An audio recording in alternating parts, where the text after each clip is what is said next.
तो जो ग्रॉस होता है वो बड़ा भाई होता है, जो नेट होता है वो छोटा भाई होता है। इस पे हमारा जो काम होता है वो डेप्रिसिएशन का होता है, ठीक है। इसको हम लोग CFC भी कहते हैं, ठीक, जिसका मतलब होता है consumption of a fixed capital. Fixed capital को कितना हम लोग कंज्यूम कर चुके हैं वो होता है, ठीक है। तो एक हिसाब से जो डेप्रिसिएशन आपको पता है, एसेट्स की जो वैल्यू घटती है उसको हम लोग डेप्रिसिएशन कहते हैं। तो ग्रॉस जो होता है वो बड़ा होता है और जो नेट होता है वो छोटा होता है। अब हमें अगर ग्रॉस से नेट की ओर जाना है, ठीक है, मैंने एरो लगा रखा है कि ग्रॉस से अगर हम नेट की तरफ जा रहे हैं तो हम क्या करेंगे, उसमें से डेप्रिसिएशन को माइनस कर देंगे, डेट इज CFC को माइनस कर देंगे। और यही अगर हम लोग को नेट से ग्रॉस की तरफ जाना है तो हम लोग डेप्रिसिएशन को क्या करेंगे, ऐड कर देंगे, जिसको CFC को क्या करते हैं, ऐड कर देंगे। आप इस फंडा को याद रखिए कि ग्रॉस जो है देखो थोड़ा अल्फ़ाबेट में भी बड़ा है, ठीक है ना।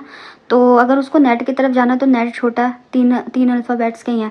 तो आप इस थॉट से भी इसको याद कर सकते हो कि जो ग्रॉस हो गया वो बड़ा हो गया, जो नेट हो गया वो छोटा हो गया।